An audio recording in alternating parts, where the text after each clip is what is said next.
So joining us once again on the We Are West Ham podcast, I'm delighted to say it's Darren from the LS11 to look ahead to that game on Sunday, 1:30 kickoff against Leeds in the Premier League. Darren, delighted to have you on the show again. Great to have you back. I hope we'll have you back next season with Leeds precariously hovering above the relegation zone as it stands. I have already been on your podcast this week and I basically said I really don't care about this game of football, given that we've got a Europa Conference League semi-final second leg, which has been the talk of this podcast, been the talk of all Hammers fans in the week. I'm having some stress about that. So to think ahead to the fact we've got Leeds at home in the Premier League on Sunday and I have to watch Sam Allardyce in the flesh once again, which I never thought I would have to do, is actually quite something to get my head around at this stage. First of all, how are you? How are things going? How are you feeling about Leeds? I said you're hovering above the relegation zone. I'm afraid I was incorrect. You're actually in the relegation zone in 18th on 31 at time of recording with 2 games to go. Leicester below you, having a game in hand over you as well. How are you feeling? I think most Leeds fans are feeling maybe a teensy bit better than they did after going away to Bournemouth and losing really quite convincingly, which was the death knell for Javi Gracia. I think at that point, if you'd asked most Leeds fans, they would have said, nah, that's it, we are done. But over the last few weeks, there's been, I mean, it's the hope that kills you, Will. It's the hope that kills you. I think there is a small chance. There is a small chance that maybe Leeds can sort of like eke out some sort of great escape, but other results need to. It's the usual crap, isn't it? Other results need to go their way. They need to pull out a couple of amazing performances, and there's been just a couple of signs that things have changed a little bit. It was interesting your thoughts on Big Sam, because of course West Ham have got quite a history with Sam Allardyce, but it was, look, I think it was a shock for a lot of Leeds fans as well. That was a name that suddenly Fabrizio Romano was saying he was getting the job, and everybody's like, what? And of course if Romano says it, it's happening. And then lo and behold, there he was, which was it was a bit of a shock. And I'd said this on our podcast a few weeks ago after it had been announced. It's quite staggering to think that 15 months ago, Marcelo Bielsa was in charge, and they've gone from champagne to gravy in the matter of less than 18 months. It's quite staggering. But maybe the Big Sam is what they needed. But I think maybe it's too little, too late. After they got rid of Jesse Marsh in February, maybe if they were gonna twist and put Sam Allardyce in, maybe that was the time to do it. But that was never going to happen because the director of football, Victor Orta, Big Sam is not a Victor Orta appointment. So obviously in that same week, Victor Orta left the club. And then, of course, Big Sam came in. So maybe that sort of change should have happened when they got rid of Jesse Marsh. And it's a weird one, isn't it? Because you see all of these sort of older managers coming back in. Look at what Roy Hodgson did at Crystal Palace, and even in the Championship, Neil Warnock at Huddersfield Town. Unbelievable. So you sort of think, well, maybe if they'd have done something, but it's if, buts, and maybes, really. And they're sort of he had 4 games. He's lost to Man City, but they certainly didn't get wiped off the ball, which we certainly thought they would have done. And they nearly nicked something out of that at the end of it, and could have won the Newcastle game. They could have won that. Bamford missed a penalty, but it's fine margins, isn't it? Realistically, they were there for the taking, Newcastle, at one point in that game, and they needed to take that chance, which they didn't. And now it's obviously West Ham. I would imagine the atmosphere will be buzzing. Hopefully, if you win the semi-final against Alkmaar, then the atmosphere should be absolutely buzzing. Is that your last home game of the season? Yeah, it will be. Yeah. So it should be buzzing. It should be a buzzing atmosphere, and plus there'll be a little bit more I don't know, needle with it, because of course, with Big Sam coming back, it'll be interesting to see the welcome that he gets from the West Ham faithful, I think. You know what? It genuinely will be interesting, because there are some, I mean, including Sam himself, who will say he was a good manager for us. And he got us back into the Championship, but that was just years of just existing in the Premier League after that. You know, his first year back, I think we came 10th. And then it was a couple of turgid seasons after that. It's just interesting. Well, it's not interesting. So I wanted to see the back of him a long time ago. In football, I think football and the Premier League are worse place with him in it. I understand where he provides value. Same with Warnock now. And, you know, they're just firefighters, aren't they? Is effectively what they are. Yeah. It's odd with Leeds, right, Darren? Because you mentioned to go from Bielsa to Marsh, and then as they've done. Did you, forgive me if I'm wrong? What was the order? It was Bielsa, Marsh, Marsh, Grazia, and then was it straight to Grazia? There was no one in between. Yeah. No. Yeah, and then Big Sam. So, I mean, it just seems that doesn't seem. Leeds seem like a team now, and I understand it. You know, under Bielsa, everyone knew what Leeds you were getting, right? So then I took a punt on Jesse Marsh, who I don't know why it is, because I know results weren't great. I just sort of was left feeling he was actually an all right manager. I don't know why I thought that. You might correct me, but you obviously stayed up last year. But it just appears now that you're post Bielsa, you're just a club. And I don't know what you stand for anymore. And it almost feels like your owners don't either, because what are you going for? What's your trademark? What style of play do they want? Because it must be difficult for the players to have gone from Bielsa, which is a very specific way of playing football, and then to Marsh, which was a little bit more pragmatic, it seemed. And then to Grazia, I don't know if anyone knows what sort of football Javi Grazia plays. It was just another one on the Watford treadmill. And then now to Big Sam. The players must be like, bloody hell, you know, I've gone through 4 really thick playbooks in the last 18 months or whatever it's been. And I just don't know what Leeds are about anymore, or what even sort of team you want to be or whatever. And it just feels like after you survived under Marsh and then gave up on him, when you gave up on him, I know it was bad, but it felt like if you're going to give up on someone like that, do it, at least have a plan of what you want to be, where you want to go, or who you want to be after that. And you just seem a bit devoid of that. Yeah, I think you've hit the nail exactly on the head, really. I don't think they had a plan after Bielsa, really. If Marsh was the plan, well, it wasn't a very good one. And, you know, he kept Leeds up by the skin of their chinny chin on the final day of last season with an away win at Brentford. Yeah, Brentford, which was fantastic. And you can, avoiding relegation on the last day feels just superb. But then you got to look, you know, they got rid of Bielsa. What was it, in the February? They didn't back him in the January transfer window. They got rid of him, and that left a bit of a nasty taste in the mouth, I think. And all in the sort of like the background of everything is that there's a bit of a takeover. So the San Francisco 49ers are quite big shareholders now in Leeds United. They have got a deal in place with the current owner, Andrea Radrizzani, to completely take the club over. In the coming, I think it's in the next 18 months, I think the deal is.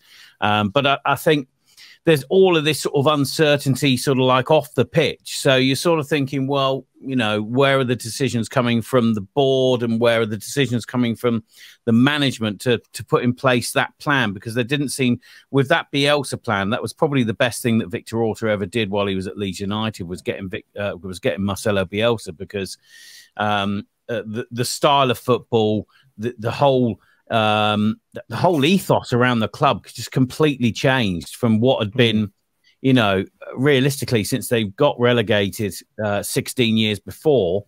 It had just been hell all the way through sort of the League One days, the Championship, and they finally seemed like they've just got things right. And then, you know, a bit of a sticky time with Bielsa, and it was poor, wasn't it? It was poor. It got Bielsa back, at the end. It did get bad at the end, definitely. But, you know, they needed some support. You know, with that, Calvin Phillips was out for the season pretty much, and they didn't back him in the January transfer window. And I think, you know, that was one of the problems, I think, really. But Marsh, I don't think he talked a good game. That was the thing. He always talked a good game. Yeah, maybe that's why I got. And he was always like, thinking he was decent. Yeah, and you know, I think it's no surprise that sort of like, you know, the Apple TV Plus series Ted Lasso came out around the same sort of time, and everybody loves Ted.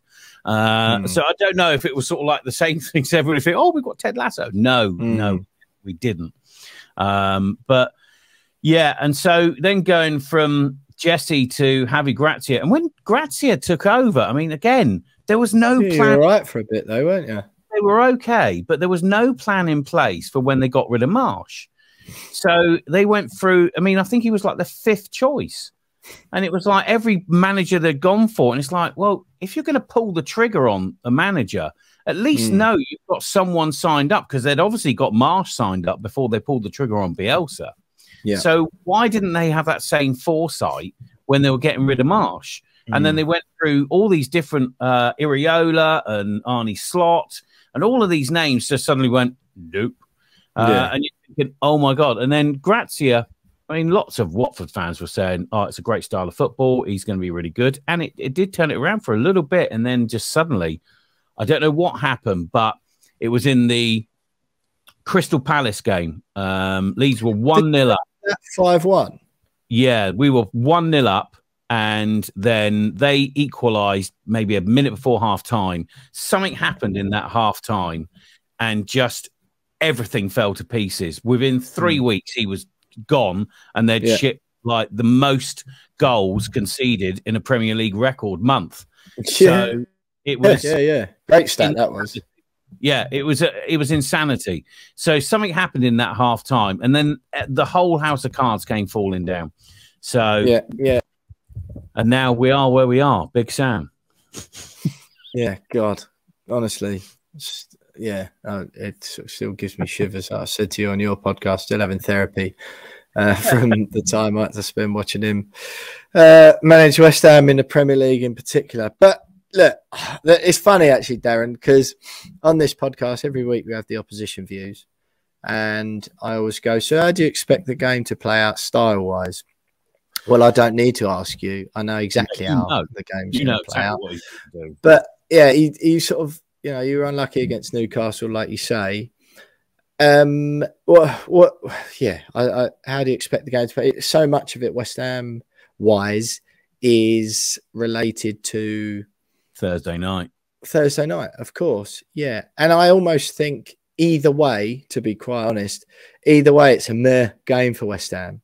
Because if we're still in the Conference League final, that's all that matters. If we're not, the mood's going to be a bit downbeat. And it's sort of like on the beach time, and you sort of, the season's sort of been a little bit grim then, if you know what I mean. So yeah, I think the best hope for a good game is if we win on Thursday, because all the players then are going to fancy, they want to get into the team, be in the chance of playing in the final, blah, blah, blah. So I think that's the best hope, because otherwise the mood's going to be a bit bleak. Well, how do you see the game playing out then from a Leeds point of view? And I say style-wise, what have you noticed Sam's changed in the short time he's been there?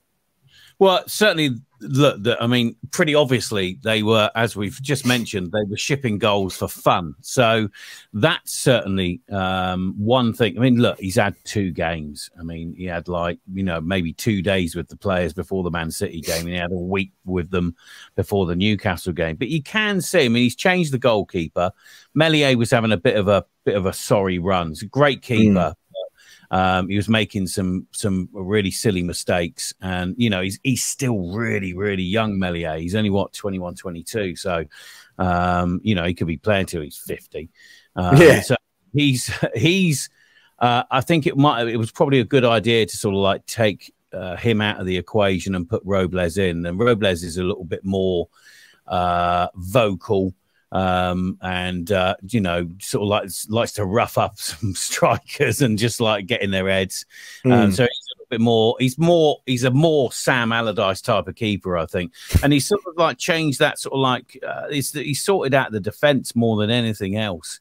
I think, you know, he's made it a little bit. He's brought Robin Koch into almost sort of like a defensive midfield rather than as a centre back. He's put Christensen off of being a left back and put him as a centre back, and that seems to have worked wonders. He's suddenly like a completely different player. So just these couple of little things have actually made quite a bit of difference. And you just sort of think, you know, it's not a difficult game, football.